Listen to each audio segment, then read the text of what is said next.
Ada kawan-kawan melayan awak? Terpaksa, no choice. So maksudnya itu bukanlah pasangan Aizat kan? Maksudnya yang di sebalik betul orang-orang kan memberi spekulasi. Betul. Siapalah orang yang record Aizat ni kan? Dia ramai. Dia tak ada spesifik orang yang betul-betul shoot okay dia je, tak. Dia ramai. Dia depends on time tu saya nak pergi mana, time tu saya nak buat apa, siapa yang ada, dia orang shoot. So maksud orang di luar sana jangan risau kerana itu bukan siapa-siapa pada Aizat ya. Biar dia orang berteka-teki. Biar dia fikir siapa yang ramai-ramai tu. Kan? Itu pun jadi satu tanya-tanya juga.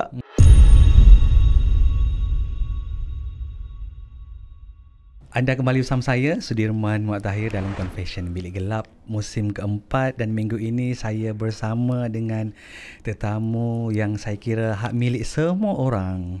Ini dia boyfriend online yang kita selalu tengok di TikTok, Aizat. Hai, Assalamualaikum. Apa khabar Aizat? Alhamdulillah sihat. Aizat Saha kan? Ya, Aizat Saha betul. Yeah. Sihat bang Sihat Alhamdulillah. So hari ni awak punya POV awak tak ada ya? Tak ada. Hari ni kita solo. Hari ni solo. Aizat, mungkin yang mengenali Aizat kan di social media, di TikTok dan sebagainya, menggelar Aizat sebagai boyfriend online kan. Awak suka? Okay, sebab itu salah satu exposure and saya dah memang carry title tu kan. So takkanlah saya tak okay pula kan. So nak tanya okay je lah. Saya okay. Dan bila orang kata, saya baca komen-komen kan, orang kata ni boyfriend semua orang kan, ibarat macam tak ada exclusivity untuk someone Aizat. Faham. Okay sebab saya apabila saya bersetuju untuk kedepankan diri saya untuk semua orang, so saya kena be ready je untuk apa-apa sahaja terms yang diorang nak tentukan untuk saya, apa je komen diorang cakap kan. Tapi hakikatnya personal life saya is saya punya personal life. So saya tahu macam mana nak put the border tu antara personal life dengan apa yang saya boleh berkongsi dengan yang lain-lain. Kan untuk mereka yang mungkin baru nak mengenali Aizat kan, ramai nak tahu macam mana boleh terjun dalam bidang content creator ni. Asalnya memang seorang yang suka buat content ke, ataupun macam mana Aizat? Okay, saya memang before this saya kerja sebagai graphic designer and content creator 6 tahun kan. So memang saya dah memang banyak buat content and indirectly saya pun shoot content tu diri saya juga. So saya dah into TikTok daripada 2019 masa PKP. Dah start slowly main TikTok, and then dah okay sikit saya dah start buat content macam cafe hunting, lifestyle. So kita dah buat dah content-content kat TikTok kan. Cuma last year yang tiba-tiba content POV tu yang mendapat sambutan. So konsep tu kot yang orang suka. That's why saya macam okay lah, kalau orang suka konsep ni, kita maintain dan teruskan je. Yelah, tak ada orang buat lagi kan? Saya rasa time tu tak ada orang buat. Yalah, Alhamdulillah. Untuk konten-konten POV tu kan. Ya, betul-betul. So inspire memang daripada kehidupan personal Aizat sendiri? Ya, betul. Boleh dikatakan 50% daripada kehidupan sendiri and 50% lagi daripada sekeliling punya isu-isu lah kan. Macam kawan-kawan punya isu, apa yang kita tengok kat social media, macam apa, orang gaduh-gaduh kan. Relationship tu punya ups and down. So kita masuk masukkan 50% tu banyak juga tu Aizat. Yelah, dia tu macam relationship punya isu lah kan. Macam so maksud awak sendiri pernah melalui situasi putus cinta, bercinta, gaduh dan sebagainya. Benar. Tidur dekat dalam kereta tu memang situasi awak? Itu tunggu depan rumah tu memang itu awak punya ya? Pernah lah ada situasi macam tu. Dululah masa zaman-zaman muda kan, kita punya effort tu. Pernah lah. Sampai tahap tu Aizat Ya. Tapi bukankah bila awak buat konten-konten tu mengimbau kembali, orang kata macam yelah, orang kita ni nak move on, tapi bila buat tu teringat balik. Sebab saya rasa benda tu kadang-kadang kalau kita terlalu mengambil berat tentang konten tu, dia akan jadi berat. Tapi sebenarnya kalau kita enjoy the content tu, dia akan jadi best. And orang kat luar sana mungkin pernah juga buat benda tu. So bila dia tengok, dia macam aku pun pernah buat benda ni. So dia akan tersenyum balik. Tengok macam macam ni rupanya aku dulu sebenarnya. So benda tu sebenarnya boleh mengukir senyuman lah untuk mereka. Janganlah terlalu ambil berat tentang konten tu sampai aduh macam tu kan.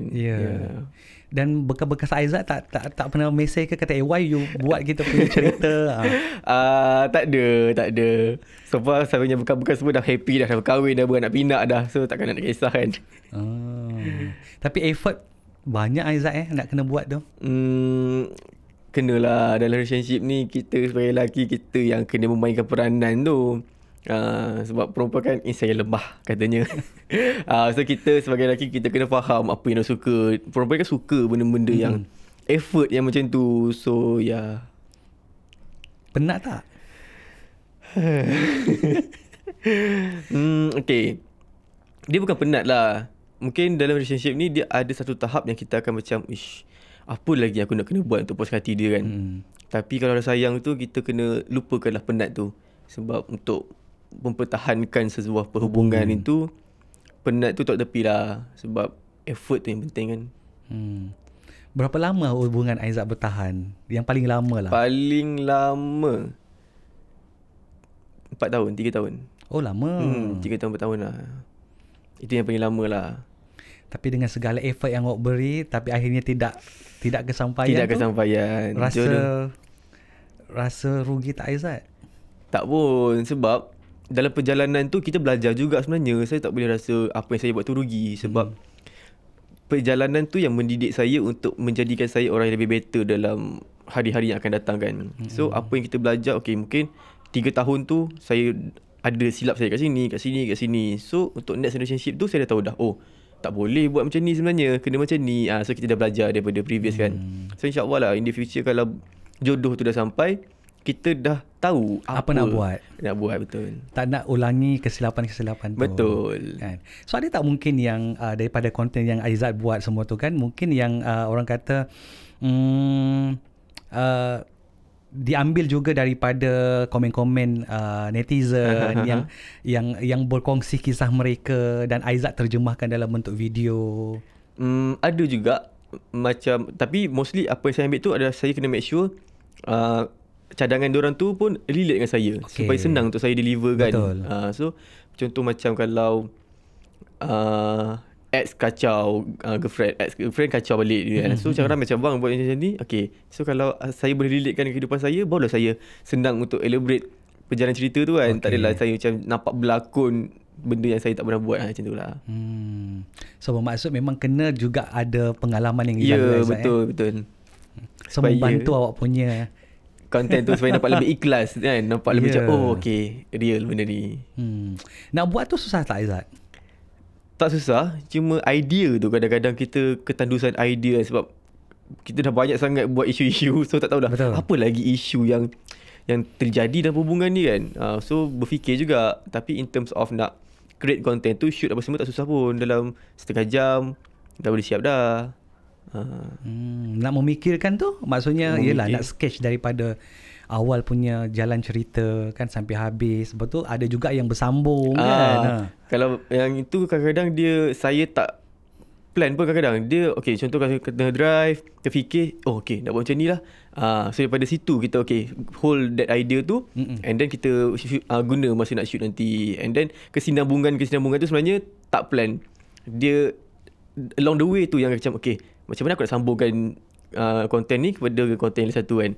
So baru kita fikir. Kadang-kadang last minute juga. Dia last minute tu yang kadang-kadang menjadi tu. Yelah betul kan. Aizat, daripada orang kata orang belakang tabir lah orang kata kan, now you dah dikenali, dah di hadapan orang kata, banyak tak berubah Aizat kehidupan awak? Banyak berubah, Alhamdulillah. Dia lebih kepada bersyukur lah. Dia lebih kepada positif punya perubahan kan. Kalau macam before this, saya pun asal daripada production punya kerja kan. Saya pernah pergi event, shoot untuk artis apa semua. So saya tampak diorang punya selebriti punya kehidupan kan. Macam semua orang interview, orang ambil gambar diorang, ajak ambil gambar. So macam masa kerja tu saya tengok macam ni bestnya kan. So macam tak sangka macam hari ni benda tu macam saya yang di tempat itu kan. Dia macam Alhamdulillah lah. Dia seronok rasa tu. Tapi dalam masa sama terfikir mungkin akan ada kesulitannya nanti, rasa pressure-nya. Ya, faham. Ada. Pernah juga tak fikir macam bila kita sebab of course orang nak more and more kan. Betul. Sekarang ni saya di position yang macam nak macam mana nak puaskan hati ramai orang kat luar tu. Yelah awak kan milik semua orang. So dia lebih kepada macam pressure tu adalah untuk nak buat yang terbaik untuk puaskan dia orang. Even macam untuk baru-baru saya tercalon untuk Gempak Musa kan. Betul. So dia jadi pressure bila orang yang ramai macam Aizat, you can do this, you mesti menang. Sedangkan saya macam tahu okay, setakat mana je kebolehan saya. Kalau nak compare dengan yang lain kan, saya akan macam aduh, tak boleh ni. Tapi disebabkan diorang ni terlalu meletakkan harapan yang tinggi, benda tu macam pressure saya untuk macam aduh, aku kena make sure je aku menang. Sebab kalau tak, saya dah be ready untuk kecewa. Bukan kecewa, saya dah ready untuk kalah. Tapi adakah mereka yang menyokong sebab diorang yang macam vote kan, apa semua kan. So adakah diorang ready untuk menerima kekalahan saya? Sedangkan saya sendiri saya dah prepare saya mental untuk macam tak apa, kalau tak ada rezeki tak apa, mungkin in the future ada yang lebih. Tapi diorang yang vote, diorang yang bertukus-tumus hari-hari vote, tag saya apa semua, macam mana saya, pressure tu kat situ. Macam mana saya nak make sure diorang happy dengan kejayaan itu. Itulah pressure dia for now lah. Tapi seronok Aizat. Seronok, alhamdulillah. Dikenali kan? Alhamdulillah seronok. Kemana-mana kan. Dan orang kata bila kemana-mana, saya tengok juga macam bila kemana-mana tu semua orang kata macam, oh ni bos friend saya, ni bos friend saya. Kan. So agak-agaknya untuk Aizat sendiri kan, untuk ada hubungan selepas ini, susah tak tu Aizat? Tak rasa macam susah lah, dia akan jadi susah sebenarnya. Tapi macam mana benda take time kot. Nanti makin lama mungkin saya akan lebih belajar macam mana untuk handle this thing. Mungkin in the future pun orang kat luar pun mungkin akan mula untuk memahami kot yang at the end of the day, saya pun manusia biasa. Saya pun perlukan kehidupan yang private lah saya lah kan. Saya pun ada personal thing saya juga. So mungkin in the future mungkin dia boleh faham kot, tak tahulah. Untuk pasangan you sendiri nanti, you rasa dia akan bersedia tak? Untuk menerima samuan yang menjadi hak milik orang lain? Kalau saya rasa dia kena bersedia lah, sebab saya tak boleh nak lari daripada apa yang saya ada hari ni kan. So once kita dah berkenalan, of course dia tahu saya di fasa yang ini. Betul. Nak tak nak dia kena prepared mental dia untuk this thing lah. So sekarang tak ada lagi. Belum lagi. So selamat lagi. Untuk akan datang tak tahu. Aizat berada pada daripada orang katakan macam belakang tabir kan Aizat, sekarang awak berada kemana-mana je orang kenal kan. Menjadi Aizat Sahak itu sendiri macam mana Aizat? Maksud saya kehidupan Aizat, adakah lebih tertutup secara peribadinya ataupun awak memang seorang yang terbuka untuk, kalau dalam POV perhubungan awak dah luahkan kan dalam awak punya video-video. Tetapi benda-benda lain macam mana Aizat? Maksudnya contoh keluarga awak. Kalau macam keluarga, memang daripada dulu lagi saya tak expose sangat pun tentang keluarga saya kan. And pekerjaan pun before this, tapi saya memang daripada dulu saya memang suka share apa yang saya buat daily life saya, kerja saya, apa semua. Saya memang keep on update lah. Even sampai sekarang pun dekat Instagram pun saya memang daily update. Saya pergi shoot ini, buat ini kan. So lebih kepada career punya things lah. Tapi macam personally tu kurang sikit, sebab sekarang lebih banyak kepada kerja je hidup kan. So kita share hari-hari tu kerja. Macam Aizat datang dari keluarga yang mungkin kalau boleh kongsi. Keluarga yang sederhana je, taklah kata susah, taklah kata mewah pun. Tapi alhamdulillah cukup lah ada. Adik-beradik? 3 orang. Aizat saya anak yang kedua. Mak ayah ada lagi? Ada. So mereka melihat anak mereka di mana sekarang? Mereka adalah main supporter saya lah. Dan memang tidak pernah menjangka Aizat ya? Maksud saya awak pun berada di tahap begini. Tak apa, dia macam mana cakap kan? Tak pernah sangka yang kita akan diberi peluang ini. Tapi pernah ada impian itu. Sebab saya pun membesar dalam industri kan, kerja balik tabir dalam industri. So bila pergi bekerja, pergi event, tengok macam bestnya kalau one day saya di tempat itu. Tapi tak pernah pun macam mana aku nak pergi sana? Macam mana aku nak pergi dapatkan position tu? Macam mana? Sebab kita tak tahu cara kan. Kita macam before this buat je lah, pergi casting, pergilah try buat extra apa semua. Lah. Lepas tu lama tu macam mungkin rezeki bukan kat situ kot. So fokus on buat grafik je. So 6 tahun buat grafik design, buat pop, tiba-tiba last year yang memberi rezeki tu ke sini kan. So sebenarnya rezeki tu dia tak boleh diduga and tak boleh dikejar sangat. Dia kalau adalah dia akan datang pada waktu yang tepat. Apa ni dan Aizat pun dah mula berlakon kan? Ya, betul, alhamdulillah. So ini semua daripada orang kata rezeki POV awak. Betul, alhamdulillah. So rasa seronok sebab saya memang minat berlakon. Before this pun memang teringin nak jadi pelakon kan. Cuma mungkin tentu terlalu muda untuk faham lakonan ni bukan sekadar lakonan saja. Kita kena buat dengan ikhlas, kita kena betul-betul ada passion, kita kena betul-betul sampaikan sesuatu karakter itu dengan betul-betul faham kan. Tapi mungkin dulu lebih kepada nak berlakon nak jadi popular lah, nak berlakon popular lah.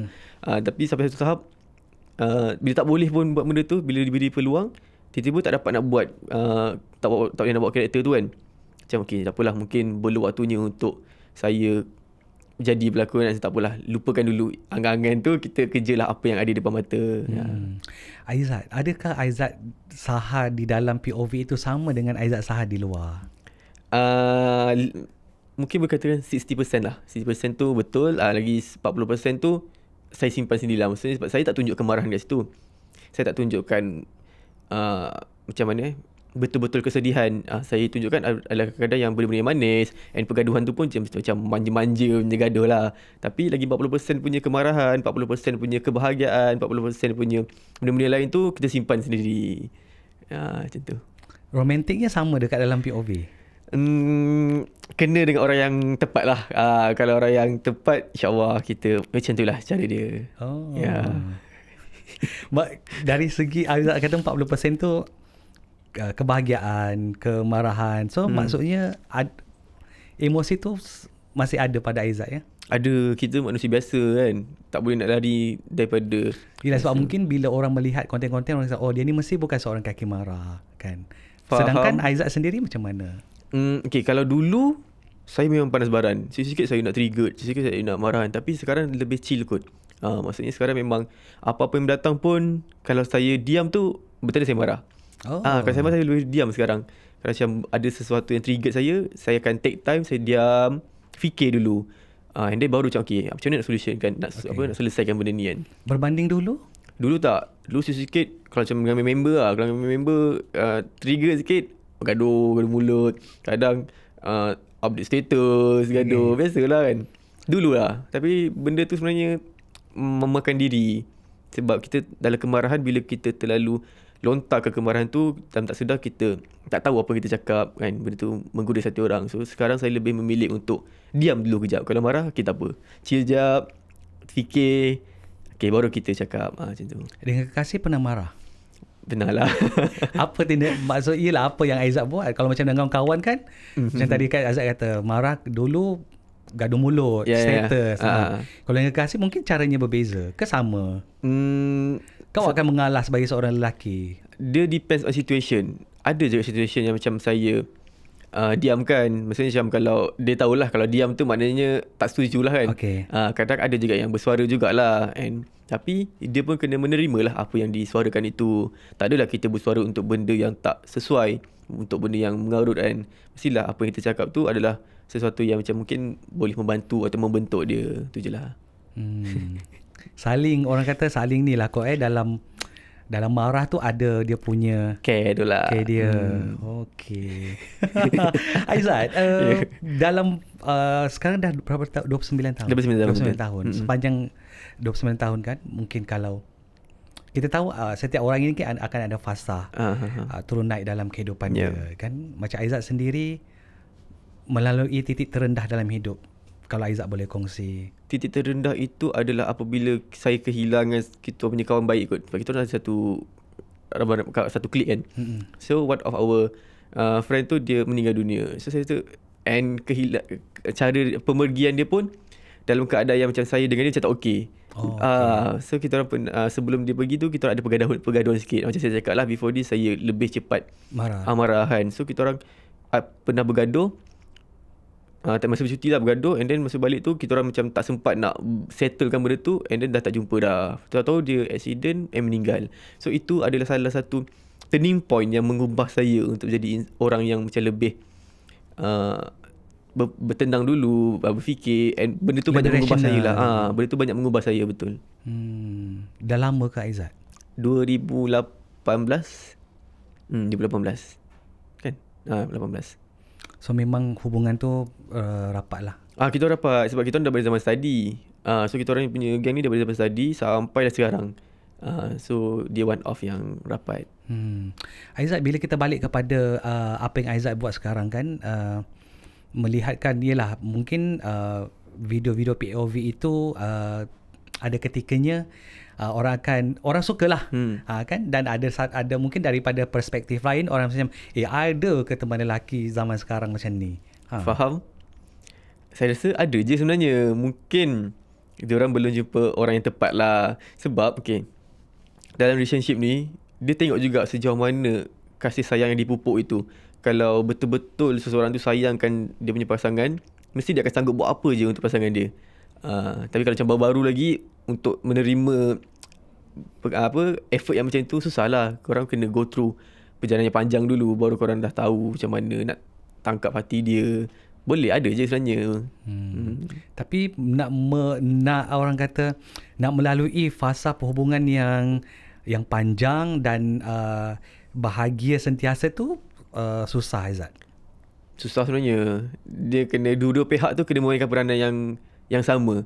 Kena ada kepercayaan, communication tu penting, and kena saling belajar menerima kekurangan dan kelebihan setiap pasangan tu. Kalau masing-masing boleh menerima benda tu, insya-Allah okey je. So dengan apa yang awak lalui kan, dengan apa yang awak dah buat konten-konten tu, rasa untuk Aizat sendirilah. Contoh nak bercinta semula, rasa takut ataupun ready? Okey je, tak ada takut lah. Okey je. So tak, orang kata dah memang sebab yelah dah pernah lalui kan masa itu. Saya rasa okey je. Sebab saya bukan seseorang yang terlalu hidup dalam kenangan lalu. Maksudnya kita dah move on. Kita of course lah kita perlukan teruskan kehidupan kita kan. So okey je untuk mengenali, untuk mencipta hubungan yang baru tu okey. Berbeza tak Aizat dengan yelah of course dengan apa yang awak buat sekarang, bila dah tercalon dalam top 5 Gempak Most Wanted, lebih lah orang nak kenal kan, dan 24 jam awak rasa mesti tak cukup. Ya, betul. Sebab sekarang banyak dalam sehari tu banyak benda yang kita kena buat kan. So kadang-kadang rehat pun tak cukup. Tapi saya happy dengan perjalanan tu. Sebab saya bukan seorang yang suka duduk diam tak buat apa-apa tau. Kalau saya macam berehat lama kat rumah, saya jadi macam sakit badan. Saya macam apa nak buat ni, rasa macam buang masa. Saya lagi suka macam keluar, do something, walaupun kadang-kadang benda tu macam tak ada income ke apa, tapi tak apa, kita pergi je buat, as long as kita rasa benda tu ada benefit yang dari segi yang lain lah. Saya okey je macam tu. Dan masih bekerja sebagai kru? Sebenarnya saya dah berhenti dah daripada kru. Lama? Baru 2 minggu lepas. Baru. Tak menyesal? Dia bukan lebih kepada menyesal. Dia lebih kepada mungkin saya tahu saya akan merindui pekerjaan itu. Sebab itu adalah salah satu pekerjaan yang saya impikan juga. Saya pergi interview pun 3 kali. Kali ketiga baru dapat. So saya tahu macam mana susah untuk dapatkan that job. Yelah. Kita training pun dekat 2 bulan baru boleh start fly. So effort juga, banyak juga effort yang saya letakkan untuk dapatkan kejaya job tu kan. Tapi macam sekarang saya lebih memandang apa yang ada di depan mata. Sebab saya kena fikirkan apa yang betul-betul hati saya impikan, faham tak? So mungkin dengan keputusan untuk meninggalkan kejaya sebagai seorang kru tu, insya-Allah rezeki yang lebih baik kat luar akan adalah in terms of apa yang saya nak. Perlu melepaskan salah satu lah. Ya, macam saya percaya dalam kehidupan ni nak mencapai satu kejayaan itu, kita kena korbankan sesuatu. Tapi saya tahu saya akan rindu fly. Tak apalah. So tidak ada lagi lah kelibat Aizat memberi apa orang panggil? Ni makanan. Ni safety demo. Safety demo tak ada dah lah ya. Tak ada dah. Tak ada lah. Dalam kejayaan tu apa yang mungkin Aizat suka? Cabin crew Ya. Apa yang saya suka adalah bila saya dapat interact dengan ramai orang. Sebab saya rasa confidence yang saya ada hari ni pun disebabkan apa yang saya go through dekat AirAsia. Sebab daripada tempat training, saya dah dididik untuk be confident. Macam mana kita nak bawa diri kita di halayak ramai, macam mana nak greet passenger, nak handle passenger kan. So kenangan-kenangan tu yang mungkin saya akan rindukan. Sebab ialah hari-hari kita akan jumpa orang yang berbeza. So bila jumpa orang berbeza tu, pengalaman pun berbeza, cara diorang pun berbeza kan. So benda tu sedikit membantu kita and mendidik kita lah. Mesti diorang lebih teruja tengok boyfriend mereka di kapal tu kan, bila mereka tonton video-video awak. Tapi tak apalah, tengoklah mana yang dah ada tu, pergi tengok kat situ. Aizat, saya nak flashback balik kan, hubungan Aizat dengan arwah kawan yang meninggal. So sejauh mana rapat tu Aizat? Rapat as a kawan baik lah, sebab kita orang daripada zaman study, semua study sama satu tempat, and then kita duduk satu tempat. Time tu rumah tu 3 bilik je, tapi kita duduk dalam 11 orang. Ramai gila.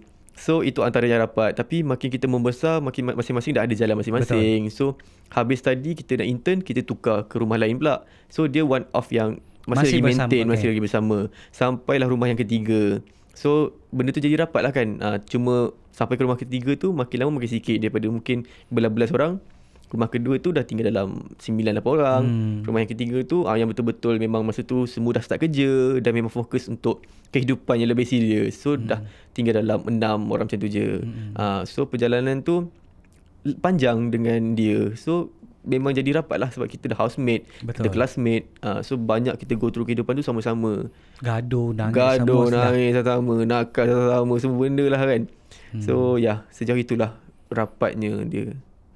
Benda yang mungkin tak bolehlah dilupa sampai sekarang Aizat dengan kawan itu. Peristiwa gaduh tu kot. Sebab masa kita gaduh tu, tentu kita tengah pergi ni mencuti dekat Thailand kan. And then ada satu peristiwa tu, so kita bergaduh. Tapi masa bercuti tu, itu birthday saya. So diorang plan untuk pergi situ untuk celebrate birthday saya. Tapi yelah, kita orang dekat sana kan susah nak cari kek apa semua kan. So saya baru tahu yang sebenarnya dia ada plan, cakap kat kawan lain, jom kita beli kek untuk Ijat ke apa kan. So dia adalah orang itu, orang yang macam ingat nak beli. Sebab kita tak adalah pergi sana betul-betul plan, birthday Ijat kita pergi. Tapi just pergi sebab kebetulan date tu semua free kan. Tapi dia ingat date tu kan. So benda tu macam ketekilan jugalah. Kalaulah dia ada Aizat di sini, apa Aizat nak cakap? Taklah, mungkin just nak minta maaf, and kita nak perbetulkan ke masalah yang kita pernah hadapi sebelum ni kan. Mungkin kita nak lebih chill-chill, lebih enjoy je friendship tu kan. So itulah. Kalau lah masa tu boleh diundurkan Aizat, yang Aizat nak perbetulkan mungkin saya nak jadi orang yang lebih chill kot. Daripada cepat triggered, nak cepat marah kan. Mungkin saya nak jadi insan yang lebih chill, tenang dulu, bercakap bila perlu, marah bila perlu. Macam tu lah. Rasa satu penyesalan jugalah kot.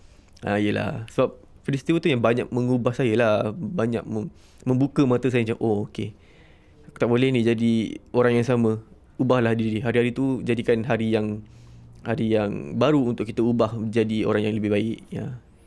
Kalau tidak berubah, rasanya Aizat tidak seperti hari ini. Tak tahu juga, sebab kita tak tahu kan. Tapi itu adalah salah satu sebab. Sebab-sebab lain juga mungkin makin kita meningkat dewasa, macam-macam kehidupan tu makin serius. So kalau kita tak serius dengan kehidupan tu, kita tak akan berjaya lah. Kita tak akan jadi orang yang berjaya. So macam mana nak mencapai tahap kejayaan itu untuk menjadi orang yang lebih baik, kita kena berubah lah. Untuk kedepannya mungkin apa perancangan Aizat selain daripada, yelah, kita dah tahu Aizat seorang bisnes, juga ada produk kan. Kemudian yelah content creator, dah berlakon. Apa lagi yang mungkin Aizat nak buat, nak explore sebagai Aizat Saha ni? Nak explore buat masa sekarang, sebab saya pun baru kan involved dalam bidang lakonan and content ni. So apa yang saya nak kembangkan adalah lebih kepada fokus. Sebab saya tak nak terlalu try and error banyak benda. Sebab sekarang yang di depan mata ni adalah ini. Saya better fokus ini dulu. Sebab kalau terlalu banyak nanti takut saya yang tak boleh nak handle. Macam before this saya buat cabin crew, business and content ni kan. So buat 3 benda dalam satu masa yang sama tu, dia memerlukan pengorbanan yang betul-betul besar. So sampai satu tahap saya rasa macam penat. Saya rasa tak boleh ni. Tak boleh. Dia akan mengakibatkan hubungan tak baik antara saya dengan company Asia nanti. Sebab bila date clashing, saya tak dapat nak attend flight ke apa kan. So saya kena buat keputusan betul macam okay lah, mungkin saya kena melepaskan job ni and focus on apa yang saya betul-betul nak buat, which is my business dengan bidang ni lah, content creator and lakonan apa semua. So mungkin in the future saya nak lebih kembangkan nama saya dalam bidang lakonan kot. Ya. Kalau Aizat penat, awak punya juru kamera pun penat jugalah. Dia tak penat. Dia orang shoot bila perlu je kan. Okay, bila nak shoot, okay, datang sekejap shoot. So 30 minit dah settle. Ada kawan-kawan melayan awak? Terpaksa, no choice. So maksudnya itu bukanlah pasangan Aizat kan? Maksudnya yang di sebalik betul orang kan memberi spekulasi. Betul. Siapalah orang yang record Aizat ni kan? Dia ramai. Dia tak ada yang spesifik orang yang betul-betul shoot. Okay, dia je tak. Dia ramai. Dia depends on time tu saya nak pergi mana, time tu saya nak buat apa, siapa yang ada, dia orang shoot. So maksud orang di luar sana jangan risau kerana itu bukan siapa-siapa pada Aizat ya. Biar dia orang berteka-teki. Biar dia fikir siapa yang ramai-ramai tu. Kan? Itu pun je satu tanya-tanya juga. Tapi pernah tak orang tengok yang record time tu, okay diorang dah tahu, okay ni ada. Okay. Kadang sebab kita pun kadang shoot kat outdoor kan. Kadang kat airport, kadang dekat kedai makan, kat tepi jalan. Ada je orang perasan. Ada satu hari tu kita tengah shoot content, ada dua orang budak perempuan naik motor kan. Dia berhenti tepi, dia tengok kita orang record shoot kan. Dia nak ambil kamera nak record. Kita masuk kereta duduk diam. Kalau tak kantor ya kan. Yelah. Kan. Okay Aizat, mungkin pada di hujung-hujung ni kan, sesuatu yang mungkin Aizat nak kongsikan kepada mereka yang baru mengenali Aizat Saha, yang baru nak mengenal sosok personality Aizat Saha, yang dah mula mencintai Aizat Saha itu sendiri. So apa Aizat nak cakapkan pada mereka? Saya nak cakapkan terima kasih kepada mereka yang sentiasa menyokong saya. Sebab yelah, before this kita orang biasa je kan. Tapi saya tak pernah expect yang saya akan diberi peluang dan rezeki untuk berada di tahap hari ini. And saya tak pernah sangka ramai orang kat luar tu yang betul-betul menyokong saya. Sampailah malam tadi masa award, semua orang bersorak, Aizat, saya rasa macam saya tak pernah expect untuk menerima sokongan yang sebesar itu. Saya selalu rasa macam, ada ke orang nak vote aku ni? Bolehkah aku menang kan? Tapi rupanya ada. Maksudnya ada orang vote, ada di tag, semua macam mendoakan. So saya nak ucapkan ribuan terima kasih kepada mereka yang sentiasa ada di sepanjang perjalanan saya. Walaupun mereka baru je kenal saya, tapi mereka terus suka untuk support saya. So saya nak ucapkan terima kasih. And semoga doa-doa baik yang diorang langitkan untuk saya itu berbalik kepada mereka juga. Macam itulah. Yelah, rasa senang bila disukai ramai orang. Happy lah. Itu pun rezeki. Dicintai ramai orang. Alhamdulillah. Tapi nak meledakkan satu cinta pada seseorang tu mungkin lambat lagi. Lambat lagi lah. Kita biar takdir tu yang menentukan. Tengok in the future macam mana. Kalau dah sampai waktunya, sampailah. Kita tak boleh nak mengelak kan. Tapi masa sekarang kita fokus apa yang ada dululah. Dan bila sampai waktunya dan orang itu akan didedahkan lah siapa Aizat. Akan didedahkan lah. Okay Aizat, terima kasih banyak. Terima kasih. Dan saya seronok sebenarnya bila berborak sebab setiap tetamu kita ni dia akan ada satu perspektif yang berbeza, cerita-cerita yang berbeza. Dan bila dengan Aizat, saya dapat belajar satu perkara yang mana perlu korbankan apa yang kita orang kata perlu berkorban sebenarnya. Betul. Untuk dapat apa yang kita nak kan. Betul. Dan kita tidak mampu untuk buat semua benda dalam satu masa yang sama. Betul. Pada akhirnya kena ada pengorbanan. Betul. Dan diharapkan pengorbanan Aizat ini akan membuahkan hasil yang orang kata yang diimpikan. Amin. Akan lebih berjaya pada masa akan datang. InsyaAllah. Thank you. Terima kasih Aizat kerana bersama kita dalam Confession Bilik Gelap. Kita jumpa lagi. Thank you.